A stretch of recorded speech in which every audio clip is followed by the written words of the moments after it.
Hi, my name is David Warrick. I am your host this week for the Masters of Supply Chain Weekly News Digest. I am joined today by my good friend Sasha Koff. Sasha, great to see you. You too, David. So Long time last no week, see. so so last week, Sasha and I have been traveling a lot around different parts of the country, and we managed to bump into each other last week at the Plug and Play Tech Center in Santa Clara for their big summer event. Really fantastic event as always.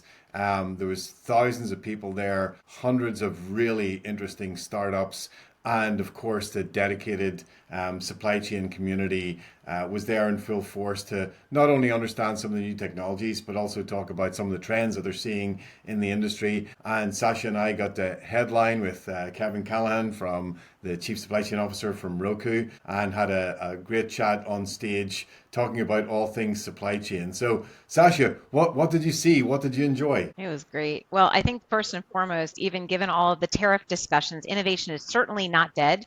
It is alive and well. I thought it was, really high energy. It was great to have everybody co-located, certainly out in California for some beautiful weather as well.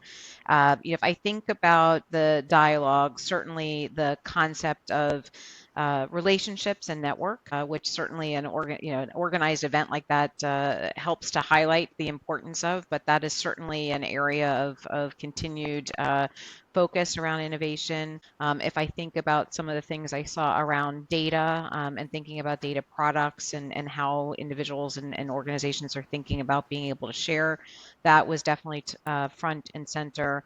And I think this concept of really honing in on fit for purpose, right? The fact that there are so many solutions that are out there, some of which might be overlapping with others, but this concept, particularly from the larger organizations, where they're really honing in on making sure that the technologies that they are seeking and they're starting to engage with are very much fit for real world problems that they have, as opposed to where I would say, 3 to 5 years ago, there was more of this white space innovation. What we're seeing right Right. now is really a focus on I have a unique problem, and is there a solution that actually can help me accelerate value opportunity around it. So those were kind of the three themes that stuck out for me. No, I agree. And I think that, we saw a lot of discussion around AI and the use cases and the potential. There was a lot of very early stage companies that are figuring out how to leverage the power of Gen AI to do something completely different.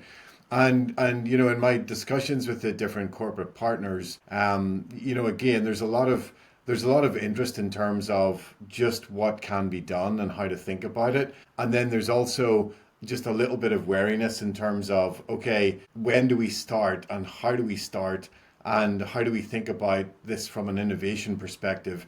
And it's a really interesting question because my perspective was, look, you can't think about this as just another platform or just another technology, because we've never seen this level of democratization. We've never seen the technology being so usable and in the hands of so many at the same time. And a lot of the innovation, traditionally it's been a transformation team or an innovation team has been responsible for really trying to figure out how to push the organization forward.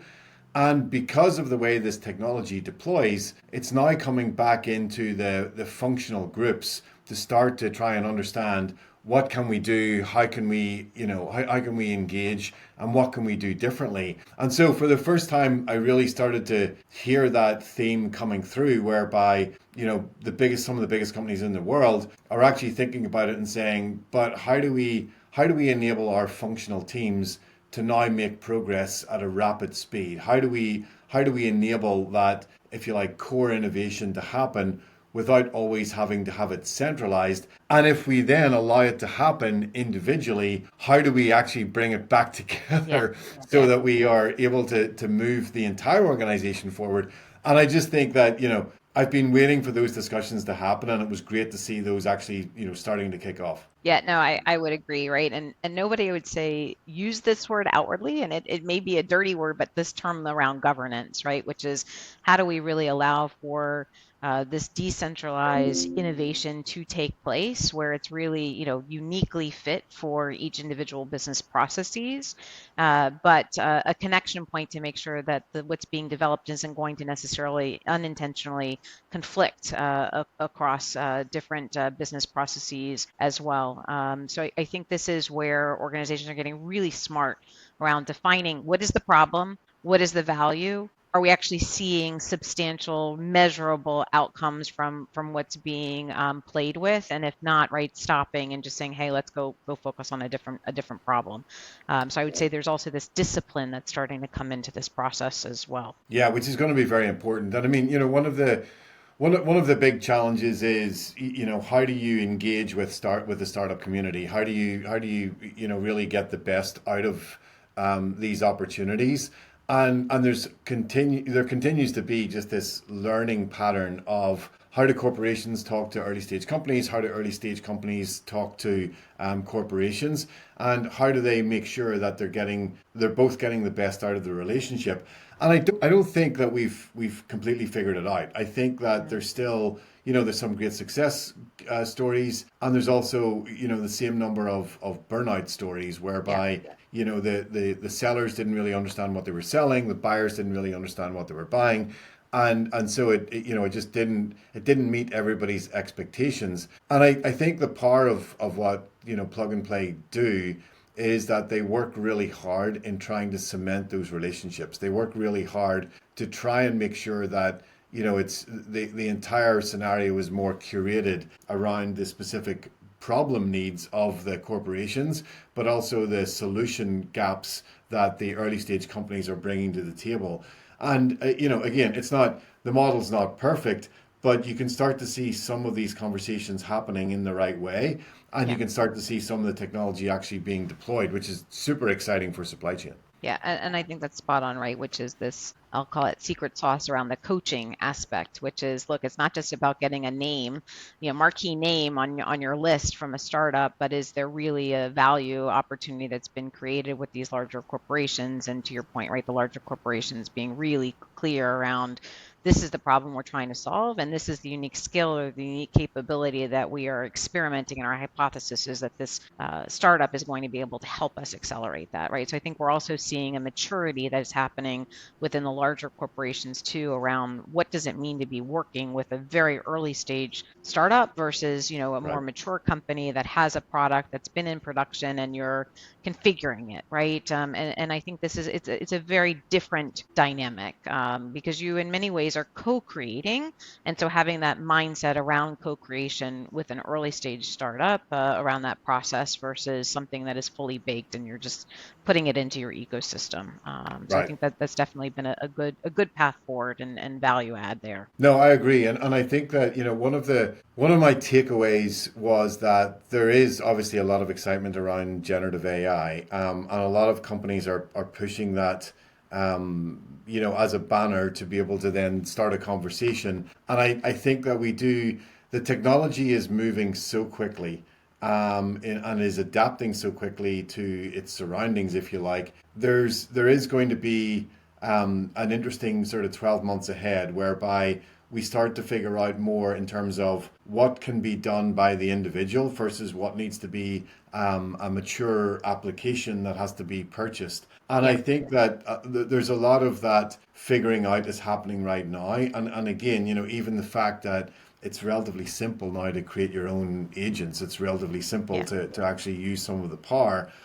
Even a year ago, that was still, a discussion point. It wasn't thought of as, this is actually, we can do this. We don't need to have special training to be able to do this. And I just get the sense that we're going to see more of this over the next 12 months, whereby, what was a great idea for an application or a platform, 2 years ago is now going to be completely, succumb to the power of Gen AI, whereby, Yeah. yeah, that's no longer something special. It's something that can be done by anybody on any given day. Yeah. And it's interesting because some of the conversations that I had while out there, was I'll say, everything's old new again, which is how do I really think about my business process? And do I actually really have the right process so that when I'm generating or using these tools to help me automate? Am I actually automating the right things that are going to drive the outcomes that I expect? And so I think it is having organizations step back and really think about what would be the optimal kind of business process design that I want to be using for different pieces of my uh, landscape, and then having these solutions plug into that, versus I would say having the business almost adapt to and train to a technology. So I think we're starting to see this shift back to really the business process design being in the lead and the technology supporting it, as opposed to the technology being in the lead and then the business process having to, I'll say, bend or modify to what the technology is capable of doing. I think it's the other thing that's really interesting, to note is that there were some organizations that we were having some conversations with where the technology is just so outpaced what the organization is capable of doing. And so part of the conversation was, you know what, some of the low hanging fruit, like just help me get my data from this Yeah. place to that place. There's such high value opportunity that it's fantastic that we've got these art of the possible in terms of self healing potential capabilities. But in some ways, it's so far ahead of where the organization itself is ready and able and willing to kind of go. How do we make sure that there is a pathway to be able to use some of this great technology advances, as well? And so I think that is something we're going to have to grapple with, over the next year to 2 years, which is, not just fit for purpose, but also from the standpoint of the utilization of the technology in the right way and in the right time. Right. And there is this constant argument of technology for technology's sake as opposed to really understanding the need. And then this question of return on investment, kept coming up in a lot of the conversations. And again, my opinion was, I think, if you're not seeing a return on investment in a relatively short space of time, then you may be suffering from technology for technology's Yeah. sake. And that reverts back to the make sure you start with a problem statement. What are the biggest challenges in your business right now? And what would they look like if they were better? Yeah. And with that sort of very simple construct, then you start to look at, well, how can technology be applied to help with that? But we're still struggling in general in terms of, we've still got this, we need to have all of our data succinct before Yeah. we can really start. Okay, how long is that going to take? Well, it's probably going to take 2 years. Okay, you're going to miss the boat if that's your Yeah. plan, because that's just not the way that it can possibly work. So pick a problem, double down on that problem, get your results, and then move on to your next problem. It's kind of like, Yeah. focus on one thing at a time. Make sure this is bite size in terms of being able to actually work on and satisfy and get over a problem, and then move on to the next one, encouraged by the fact that you're slowly building those foundational blocks that will ultimately get you to where you need to be. But that's a very hard conversation to have with companies right now, because they're looking for the golden nugget. They're looking for the Yeah. big bang approach, and this technology is not a big bang approach. Far from it, and there'll be a lot of disappointment all around the world if that's how we continue to evolve. I think the other piece, around the problem is also a much richer, deeper conversation around who's using it, why are they using it, right? So that, I think that's also a nuanced difference that I saw at this conference, and perhaps I've seen in the past, which is really, really clarity around the persona and the kind of use case for who is going to be using the technology and why. Even if it's Right. that it's not going to be a human being, the computer is going to run it on its own, but at least being very declarative around that user, um, I persona. agree, and I did see a few early stage companies who are really leaning into the agentic AI model, Yeah, whereby they're saying, look, a lot of the work that you're doing today is transactional, and why are you still thinking transactionally? This is exactly where you can start to not only save some money, but also become incredibly fast. And it's not a we're threatening everybody's job. It's more of a, but if you free up these people's time, they'll yeah, be able to do things which accrete even more to the overall value of the business. yeah, And that's the way you have to think about it. It's co-pilot, not replacement pilot. yes, And so getting that mentality working through the different decision making bodies as well, super important. But again, the technologies that I'm seeing are very focused on these heavy transactional tasks and bringing in that first level of automation. But I go back to my point, Sasha, of that's not true innovation. That's Yeah, just automation. it's And what incremental improvement, but there's a it lot is of tremendous value in that too, right? Which is, I think, correct. is the other piece. So yeah, Yes. very much so. Oh no, there's definitely value in it, but the real transformation happens not with the initial Yeah, automation. It's with the different perspective on your business. And how do you exactly. take the technology and actually change the nature of how you think about the world? Yeah. And we're not there yet. There's still a little bit of Yeah. skepticism in terms of how far we can go. Yeah, and I would say that was actually the one piece of the conversation that I found surprising was that the larger corporations aren't really using this as an opportunity to go through almost a blank sheet exercise to redesign their business capability. And I think it's a really potentially a missed opportunity given where we are right now with these technologies, of thinking in this incremental way versus truly rethinking how the business is being run, David. So that was, I'd say, the one takeaway as I left kind of scratching my head going, really? Okay.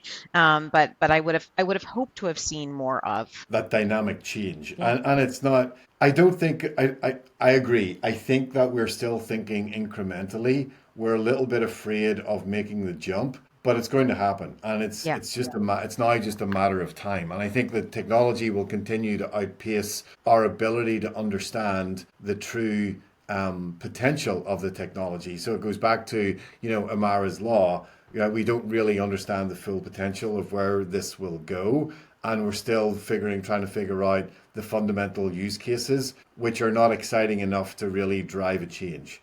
Yeah. And so it's look, the conversation will continue, Sasha, Absolutely. and you and I will continue to be part of it. Thank you so much for joining me this morning. Great to see you as You always. too. Thanks everyone for joining our weekly news digest. If you like our content, please give us a thumbs up and subscribe. If you don't, reach out and we'll change it up. Thank you so much.